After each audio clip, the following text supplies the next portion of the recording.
अस्सलाम वालेकुम। मैं हूं डॉक्टर राना जवाद असगर।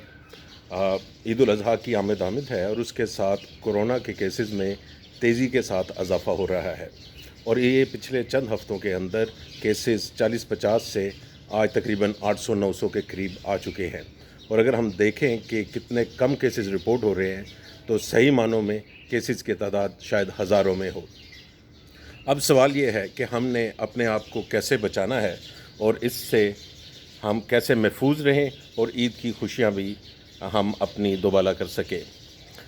ईद उल अज़हा में सबसे बड़ी जो बात होती है वो रिश्तेदारों का आपकी तरफ आना या आपका रिश्तेदारों की तरफ जाना होता है। खाने की दावतें होती हैं और जिसके अंदर घरों के अंदर आप एक दूसरे के करीब बैठकर बग़ैर मास्क के बातचीत भी कर रहे होते हैं और खाना भी खा रहे होते हैं। तो इस वजह से बड़ा ज़रूरी है कि चंद बुनियादी एहतियातें आप कर लें जिसकी वजह से आपका ख़तरा कम हो जाएगा। और उसके लिए आपको चंद जो चीज़ें हैं वो करनी है। नंबर एक, कोशिश करें कि आपके जिस कमरे में आप बैठकर खाना खा रहे हैं या दोस्तों और अहबाब से मुलाकात कर रहे हैं उसका कोई दरवाज़ा और खिड़की खुली रखें। बहुत सारे लोग ये आजकल एयर कंडीशन इस्तेमाल कर रहे हैं और वो कहते हैं कि एयर कंडीशन जब हम इस्तेमाल कर रहे हैं तो हम कैसे खिड़की या दरवाज़ा खुला रख सकते हैं। आप बिल्कुल खुला रख सकते हैं। थोड़ा सा बिल आपका ज़रूर ज़्यादा आएगा, लेकिन अगर आपके पंखे भी लगे हुए हैं तो गर्मी की शिद्दत में भी कमी होगी और उसके साथ आपका ख़तरा बीमारी आपको लगने का इंतहाई हद तक कम हो जाएगा।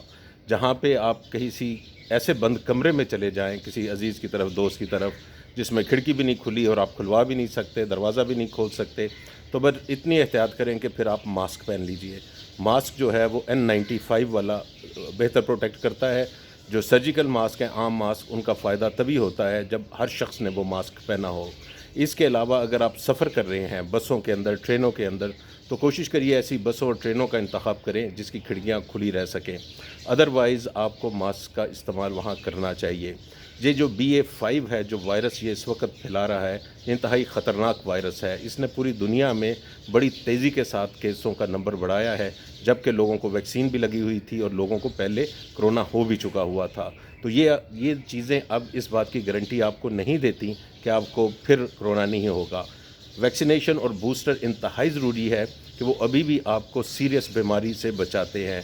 आपको मौत की जो सबसे बड़ी ख़तरा होता है उससे बचाते हैं, लेकिन उसका ये मतलब नहीं है कि वो 100% गारंटी आपको देते हैं। 100% गारंटी कभी भी नहीं होती। आपको मुख्तलिफ़ किस्म की चीज़ें करके ख़तरे को या अपना रिस्क को ज़ीरो के करीब आप लाते हैं। और इसके अंदर आपको मास्क पहनना दूसरों के साथ और वेंटिलेशन। और अब वेंटिलेशन अगर आप खिड़की दरवाज़े खोल दें तो आपकी बीमारी का ख़तरा 20 गुना तक कम हो सकता है। तो ये इतनी छोटे से काम करने से अगर बीमारी के ख़तरे से आप बच सकते हैं तो क्यों नहीं आप ये कर सकेंगे।